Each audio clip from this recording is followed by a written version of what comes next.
विमल में गुलिस्तां की ये कुछ लजीज फरिश्ते जब साथ घुले तो जी ललचाए और दिल कहे कि स्वाद की इस जुबां में खुद को ऐसा डुबाऊं कि निकल ना पाऊं। विमल की जुबान कुछ है ही ऐसी, मानते हैं ना? विमल बोलो जुबां केसरी।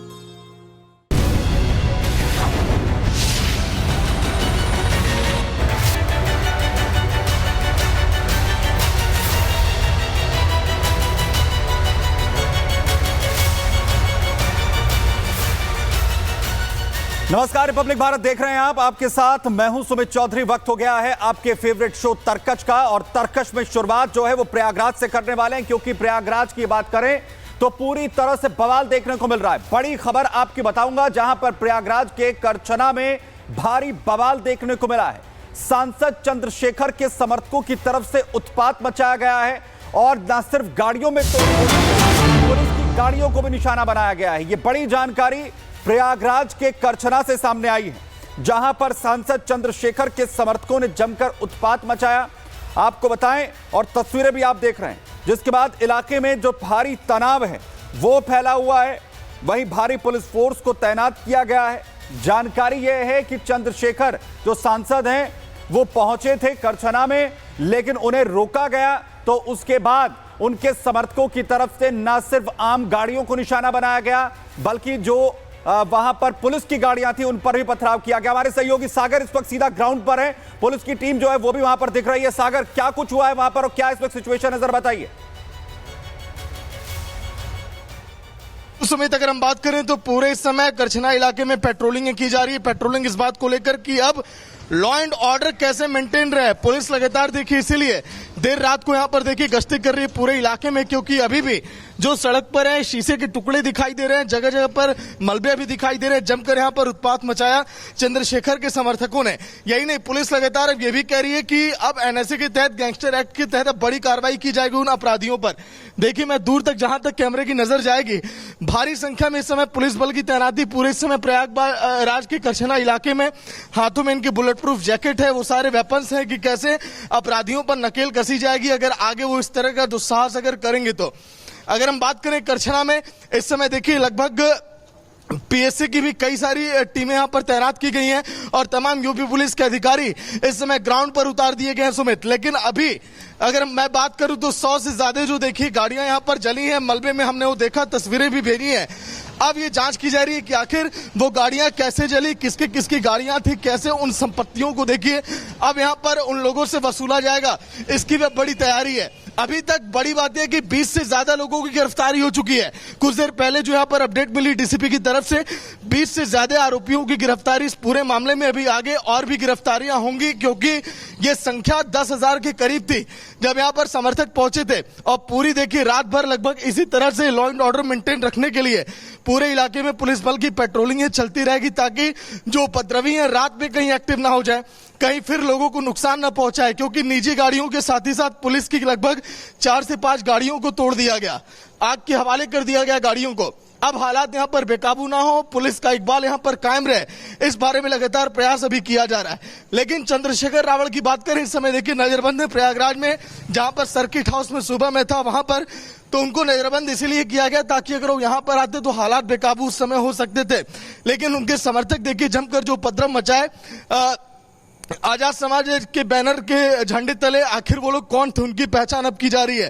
क्योंकि इस पूरे इलाके में कई जगह सुमित सीसीटीवी कैमरे भी लगे हैं, उसकी भी निगरानी से लगातार देखिए अब जांच अब की जा रही है।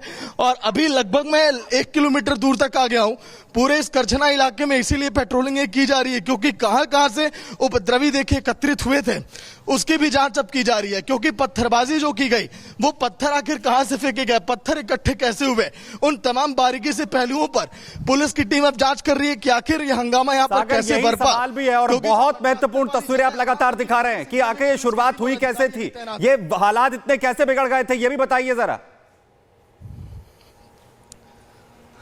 देखिए सुमित, बिल्कुल हालात भी बिगड़े करीब 2 बजे के बाद। देखिए जब यहाँ पर कई समर्थक एकत्रित होने लगे थे, कहा जा रहा है यहीं से देखिए भीड़ की शुरुआत हुई थी। अब फिलहाल देखिए जब पुलिस की टीमें जब इधर पेट्रोलिंग कर रही हैं, फिर भीड़ जो है धीरे धीरे आगे बढ़ती है जिस दिशा में देखिए इस समय पुलिस की टीम जा रही है सुमित। फिर इसी दिशा में उपद्रवी जो है धीरे धीरे आगे बढ़ते हैं, वो लगातार आगे बढ़ने की कोशिश करते हैं, उन्हें रोका जाता है कि आगे देखिए आप मत जाइए, जाम जैसे हालात पैदा हो जाएंगे, लोग परेशान हो जाएंगे। लेकिन फिर उसके बाद उपद्रवी आगे बढ़ के देखिए यहाँ पर हंगामा जमकर करते हैं। सुमित देखिए लाइट की फिलहाल बैटरी डाउन हो गई है क्योंकि लगातार कवरेज के दौरान ये थोड़ी परेशानी आ रही है। लेकिन ये तस्वीरें जो मैं आपको दिखा रहा हूं इस समय बहुत अहम तस्वीर है। रिपब्लिक भारत जो ग्राउंड जीरो से इस समय पहुंचा रहा है दर्शकों तक, क्योंकि जब से देखिए घटनाएं हुई है सुबह के वक्त से ही देखिए माहौल यहाँ पर बनने लगा था जब चंद्रशेखर आजाद ने कहा था कि वो बहुत अहम तस्वीरें इस वक्त दिखा रहे हैं। करछना इलाके में लगातार जो ग्राउंड पर पुलिस मौजूद है, फ्लैग मार्च लगातार निकाला जा रहा है, सिचुएशंस को पूरी तरह से कंट्रोल किया जाए, इसकी कवायद लगातार यहां पर चल रही है। वहीं डीजीपी की तरफ से क्या कुछ सिचुएशंस है उसे लेकर क्या कुछ कहा गया है वो भी जरा आपको सुनवा देते हैं। अभी फिलहाल सर्च ऑपरेशन क्या चल रहा है, क्या कुछ एक्शन अभी तक लिया गया, अभी हालात यहाँ पर कैसे हैं? देखिए स्थिति बिल्कुल यहाँ पे सामान्य है और बहुत ही अल्प समय में सामान्य करा लिया गया था, जैसा कि मैंने आपको कुछ देर पहले भी बताया था। और करीब 20 से अधिक लोगों को पकड़ा भी जा चुका है। बहुत ही कड़े धाराओं में मुकदमा भी पंजीकृत किया जा रहा है। और उसके साथ साथ पहले भी मैंने शायद आपको बताया कि एनएसए गैंगस्टर की भी कार्रवाई की जाएगी और जो सरकारी संपत्ति की जो क्षति हुई है या जिस भी संपत्ति की जो क्षति हुई है वो उनको ये जो उपद्रवी है इन्हीं से उसकी जो है वसूली की जाएगी। सर जेसीबी की मदद से लगभग 5 से 6 ट्रैक्टर में देखा मलबा अभी जा चुका है, लगभग 100 से ज्यादा बाइकों को आग के हवाले कर दिया गया, ऐसा आकलन बताया? नहीं, ऐसा कुछ नहीं है। इसमें बेसिकली जो ये उपद्रवी थे जब इनको पुलिस के द्वारा और आमजनों के द्वारा जब यहाँ से तितर बितर किया जा रहा था तो ये उन्हीं की कुछ बाइकें थी जो कहीं इधर उधर गिर गई थी। और इसमें जो है कोई ऐसी 100 बाइक की ऐसी गाड़ियां मुझे नहर में भी दिख रही हैं अभी जली हुई। जैसे क्योंकि ये जो रास्ता है ये नहर की तरफ से ये कुछ गांवों पे से होकर के उधर जाता है, तो जैसा कि ये चौराहा है यहाँ से जब कुछ लोगों को यहाँ से तितर बितर किया गया तो जैसे कुछ लोग उसमें जब दूसरी डायरेक्शंस में भागे हैं तो वहाँ अपनी कुछ बाइकें इत्यादि उनकी वहाँ पे छूट गई हैं। उसी को जो है ये क्योंकि ये एक एविडेंस के तौर पर भी हमारे पास है ये जो उपद्रवी है उन्हीं की बाइक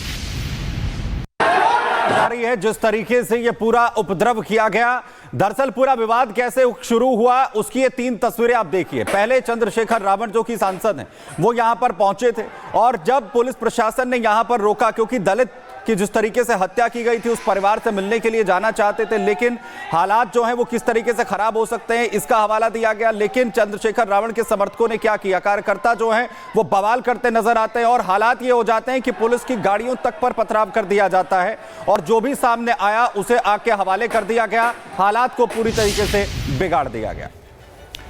चले आगे बढ़ते हैं और अब बात करते हैं उत्तर प्रदेश में हो रही सियासत की भी, क्योंकि इटावा कांड के बाद अखिलेश यादव जाति कार्ड के जरिए अपने पीडीएफ फॉर्मूले को मजबूत करने में जुटे हुए। अखिलेश जहां इससे पहले जाति जनगणना के जरिए अपने वोट बैंक को साध रहे थे, जाति जनगणना याद होगी आपको, तो वहीं अब इटावा कांड के बाद इसे 2 जातियों का मुद्दा बनाकर इस पर पासा फेंक रहे हैं। लेकिन सीएम योगी जहां इस मसले पर फूंक फूंक कर कदम रख रहे हैं, वहीं ओपी राजभर पर बयान अब अखिलेश यादव को क्या भारी पड़ जाएगा, दिखाते हैं आपको। जाति संघर्ष वो लोग कराना चाहते हैं जो भगवानों को भी अपनी जाति से जोड़ते हैं। सपा को अपने भी गिरिबान में झांक के देखना चाहिए। एक रहोगे तो नेक रहोगे। कहते हैं दिल्ली का रास्ता उत्तर प्रदेश से होकर जाता है और उत्तर प्रदेश में 2027 में चुनाव होने वाले हैं, लेकिन सियासी बिगुल अभी से बच चुका है। यूपी में सियासी कथा के जरिए 2027 के विधानसभा चुनाव की सियासी पिच तैयार की जा रही है और अब इस पिच पर सपा मुखिया अखिलेश यादव और ओम प्रकाश राजभर के साथ योगी आदित्यनाथ आमने सामने आ चुके हैं। अखिलेश यादव अपने वोट बैंक को साधने के लिए जाति वाला कार्ड खेल रहे हैं, इटावा चोटी कांड पर सियासी क्रिकेट मैच खेल रहे हैं और सियासत की वो पिच तैयार कर रहे हैं जिस पर 2027 के विधानसभा का फुल एंड फाइनल मैच खेला जाएगा। और अखिलेश यादव ने जाति के विभाजन पर दांव लगाकर अपना पहला शॉट भी खेल दिया। सोचिए आप, जाति संघर्ष कौन कराना चाहता है? जाति संघर्ष वो लोग कराना चाहते हैं जो भगवानों को भी अपनी जाति से जोड़ते हैं।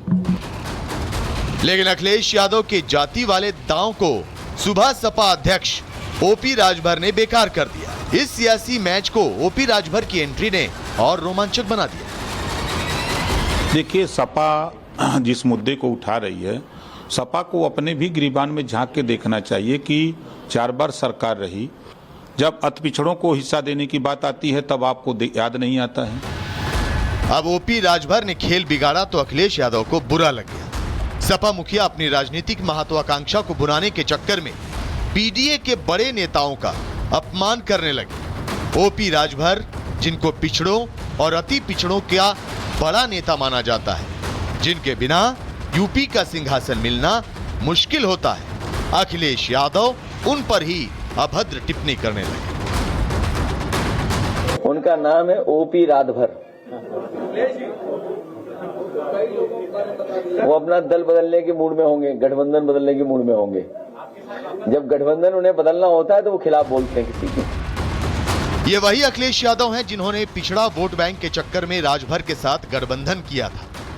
लेकिन जब सपा में पिछड़ों की ही बात नहीं बनी तो राजभर को एनडीए के साथ आना, और इससे सबसे ज्यादा नुकसान पीडीए फॉर्मूले को हुआ था। तो सुबह सपा नेता अरविंद राजभर ने साफ कर दिया है कि वो एनडीए का साथ कभी नहीं छोड़ने वाले। अखिलेश यादव जी इस बात को बाकायदे ध्यान में रखें कि जब तक ओम प्रकाश राजभर नहीं चाहेंगे, अखिलेश यादव दोबारा सत्ता में नहीं आ पाएंगे।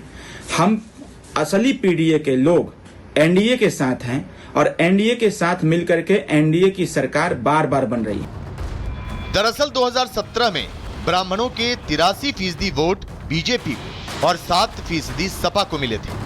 2022 में ब्राह्मणों के 89% वोट बीजेपी को मिले थे, जबकि समाजवादी पार्टी को महज 6% ब्राह्मणों ने तब वोट किया था।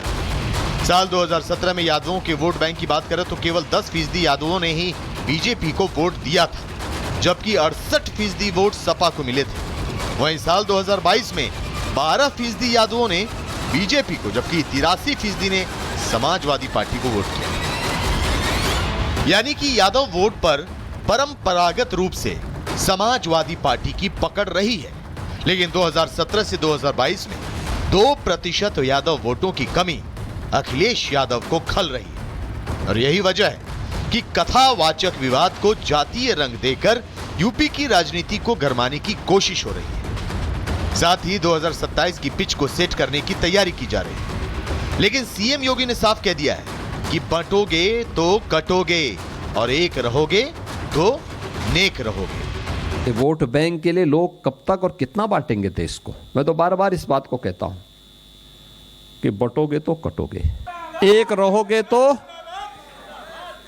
नेक रहोगे। इटावा चोटी कांड अब पूरी तरह से राजनीतिक कथा का हिस्सा बन गया, और अखिलेश यादव इसे बिल्कुल भी हल्का नहीं होने देना चाहते, और इसीलिए उन्होंने इसमें अब पंडित धीरेन्द्र कृष्ण शास्त्री को भी खींच लिया। किसी की हैसियत है कि धीरेन्द्र शास्त्री को बुला ले अपने घर कथा के लिए? कोई अंडर टेबल लेगा वो बाबा पैसे? आप पता करवा लीजिए, अंडर टेबल नहीं लेते हैं वो धीरेन्द्र शास्त्री। क्या कथा बाजने की पता कितनी कीमत होगी उनकी, फ्री थोड़े नहीं।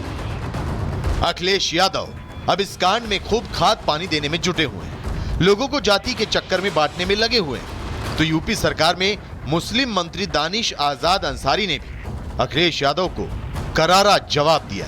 समाजवादी पार्टी इसलिए परेशान है कि जो पिछड़ा समाज है उसकी सशक्त आवाज ओम प्रकाश राजभर जी है, और जो व्यक्ति पिछड़े समाज के कल्याण के लिए, विकास के लिए काम करता है, वो समाजवादी पार्टी को पसंद नहीं आता। जो पीडीए की नारा देने वाली समाजवादी पार्टी है, ये दरअसल सबसे ज़्यादा धोखा, पाखंड और अत्याचार किसी के ऊपर कर रही है, तो पिछड़े दलित और अल्पसंख्यक समाज के साथ कर रही है। फिलहाल पंडित धीरेन्द्र शास्त्री को खींचकर अखिलेश यादव ने इसे अभी और हवा दे दी है। लेकिन जातियों का बंटवारा करके 2027 में अखिलेश कुछ कर पाएंगे या बीजेपी इस बार फिर जीत की हैट्रिक लगाएगी? अब यह देखना होगा सियासी रस्साकशी क्या रंग लाती है। Bureau report, Republic Bharat. उधर बात कोलकाता की, क्योंकि कोलकाता में लॉ कॉलेज स्टूडेंट्स के साथ रेप मामले को लेकर एक तरफ बीजेपी लगातार ममता सरकार पर हमले बोल रही है, तो वहीं दूसरी तरफ अब टीएमसी में ही पार्टी की कार्यशैली और बयानों को लेकर तकरार शुरू हो चुकी है। टीएमसी सांसद कल्याण बनर्जी के बयान के बाद बैकफुट पर आई टीएमसी को उनकी पार्टी के नेता महुआ मोइत्रा ने आईना दिखाते हुए कल्याण बनर्जी पर हमला बोला और कहा कि कुछ लोग पार्टी में ऐसे होते हैं जो महिलाओं से नफरत करते हैं। देखिए कैसे अब बंगाल में टीएमसी में ही सिर्फ फुटबॉल के हालात होते हुए दिख रहे हैं।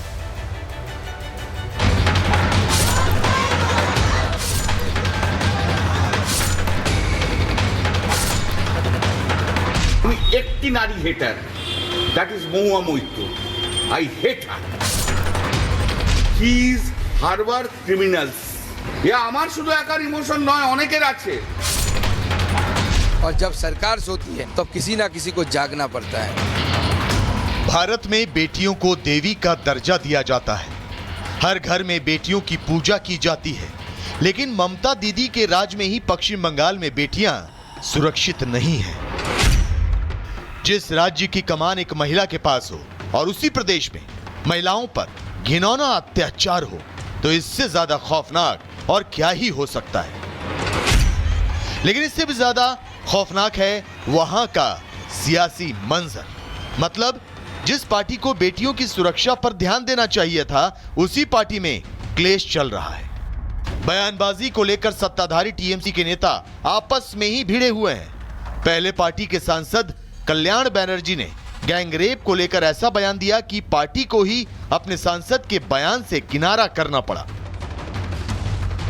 इसके बाद टीएमसी सांसद महुआ मोइत्रा ने बिना नाम लिए कल्याण बनर्जी के बयान की निंदा की, तो उन्होंने महुआ की पर्सनल लाइफ का जिक्र करते हुए उन पर तीखा पलटवार कर दिया। दरअसल महुआ ने शनिवार को बिना नाम लिए एक्स पर पोस्ट करते हुए लिखा, देश की हर पार्टी में महिलाओं के लिए नफरत रखने वाले लोग हैं। टीएमसी को जो बात बाकी पार्टियों से अलग बनाती है वो ये है कि हमारी पार्टी इन नफरती बयानों की निंदा करती है, चाहे ऐसे बयान किसी ने भी दिए हों। महुआ ने टीएमसी की ओर से कल्याण बनर्जी के बयान की आलोचना के बाद ये पोस्ट किया था, लेकिन इस बार कल्याण बनर्जी ने महुआ मोइत्रा पर जो पलटवार किया वो उनके उस बयान से भी ज्यादा घिनौना था। ও বলেছে তো আমি নারী বিদ্বেষী, তাই তো টুইটটা মহুয়া মৈত্র। আমার প্রথম প্রশ্ন হচ্ছে, উনি 1.5 মাসের হনিমুন করে কি এসে ফিরেছেন ভারতবর্ষে? আর ভারতবর্ষে ফিরে এসেই কি পিছনে লাগা আরম্ভ করে দিয়েছেন? নারী বিদ্বেষী আমি নই, আমি নারীদের জন্য সবচেয়ে বেশি কথা বলি। আর মহুয়া মৈত্র এতটাই নারী বিদ্বেষী যে কৃষ্ণনগর পার্লামেন্টে কোনো মহিলা কর্মী ভালো নেত্রী যারা তাদেরকে উঠতে দেয় না। আপনি আমাকে নারী বিদ্বেষী বলছেন? 40 বছরের বিয়ে ভাঙিয়ে সেই বউকে রেখে দিয়ে তারপর আপনি এসে আরেকটা বিয়ে করলেন। তা কোন নারীর বুকে আপনি আঘাত মারলেন নিজের স্বার্থের জন্য? আর আমি নারী বিদ্বেষী? She is a greedy lady. নারী বিদ্বেষী আমি নারীদের শ্রদ্ধা করি, সম্মান করি। এটা আমার কনস্টিটিউশন কেন সারা পশ্চিম বাংলা জানে। আমি একটি নারী hater, that is Mahua Moitra. I hate her. दरअसल ये पूरा विवाद कल्याण बनर्जी के उस बयान से शुरू हुआ जिसमें उनसे कलकत्ता लॉ कॉलेज गैंगरेप मामले में सवाल किया गया था। उन्होंने जवाब में कहा था कि अगर कोई दोस्त अपने दोस्त के साथ रेप करता है तो क्या किया जा सकता है। बस इसी से टीएमसी में दो फाड़ हो गए, और केवल दो फाड़ ही नहीं, कल्याण बनर्जी ने अपनी ही पार्टी में अपराधियों को शह देने की बात भी कबूल कर।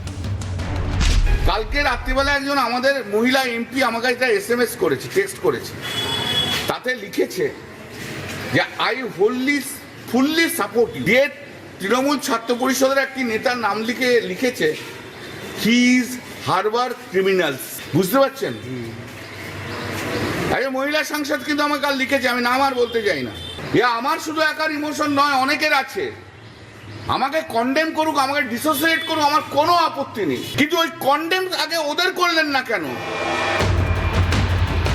मतलब जब टीएमसी को बेटियों की सुरक्षा पर जवाब देना था तब पार्टी में ही क्लेश चल रहा है, और जब विपक्ष में बैठी बीजेपी बेटियों की सुरक्षा पर सवाल करती है तो उन्हें ही थाने में बंद कर दिया जाता है। हमें जिस तरीके से गिरफ्तार किया गया उसके बाद पुलिस हमें छोड़ने के लिए बोले थे बेल बॉन्ड पे साइन करके। हमने इसका विरोध किया और पूरी रात लाल बाजार में हमने बिना साइन किए हमने रात वहाँ पे रहा। और जब सरकार सोती है, जब पुलिस सोती है, तब किसी ना किसी को जागना पड़ता है। तो जगने का काम भारतीय जनता पार्टी ने शुरू किया है। अब बीजेपी पश्चिम बंगाल में बेटियों की सुरक्षा को लेकर ममता सरकार के खिलाफ विरोध प्रदर्शन कर रही है। जगह जगह रैलियां निकाली जा रही हैं। तो बीजेपी नेता शुवेंदु अधिकारी का आरोप है कि तीनों आरोपी टीएमसी से जुड़े हुए हैं, इसीलिए पुलिस सिर्फ दिखाने का काम कर रही है। बंगाल का बेटी, कोई बेटी ममता बनर्जी का चीफ मिनिस्टरशिप में सुरक्षित नहीं है। बेटी को सुरक्षित सुरक्षा देने का काम पुलिस का है। पुलिस पूरा फेल है, इसलिए पुलिस कोसबा इंसिडेंट में विक्टिम का फैमिली को पूरा छुपा के रखा है। ममता बनर्जी को जितना टाइम तक ये बंगाल का चीफ मिनिस्टर से उखाड़ नहीं फेंकूंगा, तब तक ये हमारी मोर्चा जारी रहेगा। फिलहाल राजनीति और अपराध के इस गठजोड़ के खिलाफ बंगाल में बीजेपी का विरोध प्रदर्शन जारी है। और इस मामले में पूरी तरह से एक्सपोज होने के बाद भी ममता दीदी आरोपियों को संरक्षण देने वाले नेताओं के खिलाफ कोई कार्रवाई नहीं कर रही और न ही पीड़ितों को न्याय मिलता दिख रहा है। Bureau report, Republic Bharat. उधर बात राजधानी दिल्ली में, जहां पर लगातार अवैध बस्तियों पर चल रहे बुलडोजर को लेकर अब सियासत गर्म आ रही है। जहां दिल्ली के पूर्व सीएम अरविंद केजरीवाल अवैध कॉलोनियों पर किए जा रहे एक्शन को लेकर दिल्ली की रेखा सरकार के खिलाफ आंदोलन छेड़ने की चेतावनी दे रहे हैं, तो बीजेपी कह रही है कि अरविंद केजरीवाल आम आदमी पार्टी का झांसा अब नहीं चलेगा। जरा देखिए। अगर झुग्गी तोड़नी बंद नहीं की तो रेखा गुप्ता की सरकार 3 साल से ज्यादा नहीं चलेगी। रेखा गुप्ता 10 सालों में उनने एक भी मकान किसी झुग्गी वाले के लिए बनाया था क्या? दिल्ली में अवैध अतिक्रमण के खिलाफ कार्रवाई हो रही है, बांग्लादेशियों की गिरफ्तारी हो रही है, घुसपैठ और कब्जा गैंग के निर्माण पर बुलडोजर चल रहा है, तो सबसे ज्यादा पेट में दर्द अरविंद केजरीवाल को हो रहा है। जिस दिल्ली को लंदन और पेरिस बनाने का सपना दिखाने वाले केजरीवाल ने अवैध झुग्गियों का शहर बना दिया, जिस पर विकास की आंधी लाने का सपना दिखाकर घुसपैठियों और बांग्लादेशियों का इलाका बना दिया, उसी पर जब कार्रवाई हो रही है तो केजरीवाल विरोध कर रहे हैं। देश की राजधानी में घुसपैठ कर करोड़ों की सरकारी जमीन पर कब्जा किया गया, अवैध निर्माण किया गया, पूरी की पूरी बस्ती बना दी गई। तो कोर्ट के आदेश के बाद बीजेपी सरकार ने सब कुछ ध्वस्त कर दिया। दिल्ली के वजीरपुर, कालकाजी और जंगपुरा में बुलडोजर गरजा, तो केजरीवाल को नागवार गुजर रहा है। आम आदमी पार्टी के संयोजक अरविंद केजरीवाल सड़क पर उतर आए हैं और झुग्गियों पर हो रहे एक्शन का विरोध कर रहे हैं। यहाँ पर तमाम लोग जो है वो जुटे हुए हैं और हाथों में तख्तियां हैं। झुग्गी झोपड़ी को तोड़कर लोगों की, उन गरीबों की बददुआएं लेकर ये सरकार कभी भी नहीं पनपने वाली है। बीजेपी लगातार ये कह रही है कि हम झुग्गी के बदले पक्का मकान दे रहे हैं। पहले पक्का मकान का तो इंतजाम करें, बाद में झुग्गी तोड़े। पहले जब वोट लेने का टाइम था तो एंक्रोचमेंट नहीं था, अब जो है इसको एंक्रोचमेंट बोल के तोड़ रहे हैं। आप इन्हीं झुग्गियों से ही आपने अपनी सत्ता हासिल किया, आज उन्हीं झुग्गियों को आप उड़ा रहे हो। मतलब इन अवैध बांग्लादेशियों की झुग्गियों को बचाने के लिए केजरीवाल सड़कों पर हैं। झुग्गी बचाओ आंदोलन के नाम पर अपनी सियासत चमका रहे हैं, लेकिन केजरीवाल शायद ये भूल रहे हैं कि जो भी एक्शन हो रहा है वो हाई कोर्ट के आदेश पर हो रहा है। दरअसल झुग्गी झोपड़ी को राजधानी से हटाने और उनके पुनर्वास के लिए साल 2015 में एक नीति तैयार की गई थी। इसके तहत साल 2015 और 2019 में भूमिहीन कैंप का संयुक्त निरीक्षण किया गया था। इस निरीक्षण के तहत तय मानकों को पूरा करने वाले निवासियों की पुनर्वास सूची तैयार की गई थी, जिसके बाद 7 मई को 1355 निवासियों की पुनर्वास याचिका खारिज कर दी गई थी। कोर्ट ने कहा था कि डीडीए भूमिहीन कैंप को तोड़ने के लिए स्वतंत्र है। केजरीवाल इन झुग्गियों का विरोध नहीं कर रहे हैं, असल में केजरीवाल हाईकोर्ट के उस फैसले का भी विरोध कर रहे हैं। लेकिन दिल्ली की बीजेपी सरकार पहले ही साफ कर चुकी है कि झुग्गी में रहने वाले हर व्यक्ति को मकान दिया जाएगा जिनके पास वैध दस्तावेज होंगे। लेकिन केजरीवाल आरोप लगा रहे हैं कि बीजेपी ने दिल्ली में आते ही गरीबों का घर और रोजगार छीन लिया है।